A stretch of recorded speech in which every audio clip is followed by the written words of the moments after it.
Yes, got a Ron and Pat there. This is Terry speaking here from Australia. Probably don't recognise this old bugger, eh? Anyway, I got your card today. I suppose it was nice to hear from you eventually. I mean, we did try for many, many times. Every time we got a Christmas card, we used to put our email address in and, always write it down properly. Anyway, it wouldn't be the first time people's tried to get through. Even your one, it wouldn't go because when you said it, you've put a space between the Ron and the Rutland. See, that's no good. You've got to put Ron Rutland all one word.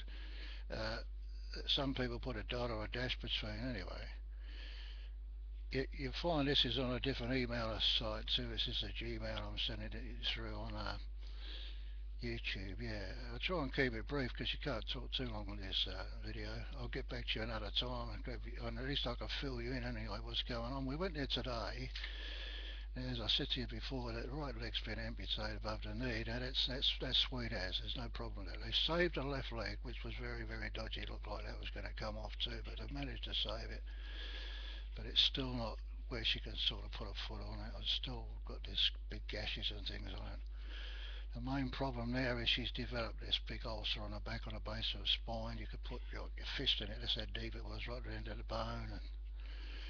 And she's nearly died a few times. She's got kidney failure. She's had a fluid on her lung. You name it, she's had it. Well, now for some reason she's very cheerful. She's happy as considering she's been in bed for nearly 4 months.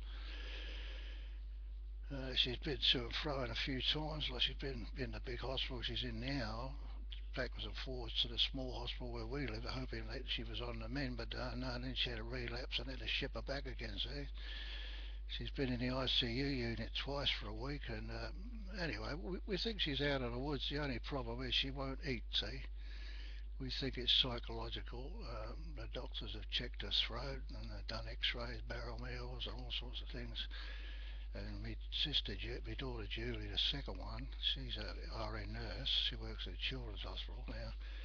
She's been a brick, she's been with me all the way and she's been liaising with the doctors and she's even brought food in. We've tried everything we can, to get her eating because if she doesn't eat, well then she's going to die, because she's down to 50 something kilos. This tube, it goes up the nose and down into the stomach, see, this wouldn't be very nice and they're putting it in anyway, it's in there.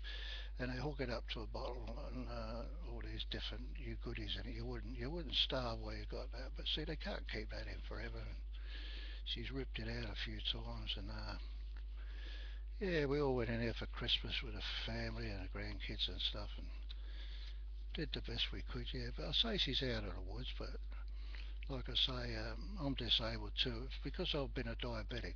I've become a diabetic in Australia when I was about 35, I think it was, and I've had that diabetes for about 40 years. Insulin 4 times a day.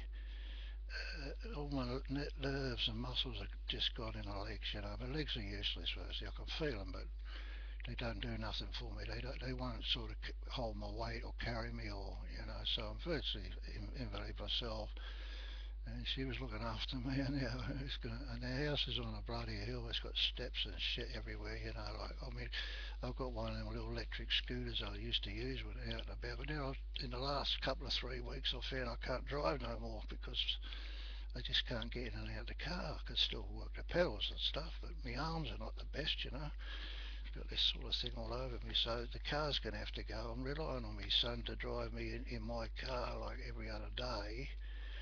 And yeah, well, I'll cut it short now because we're just about due to reach the end of the thing. I can send you a few more of these videos.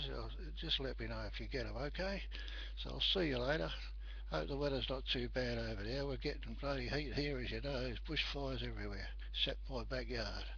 No, we're okay. We've got the aircon on and that. We're sweet. Okay, catch you later. It's nice to really hear from you again. Bye.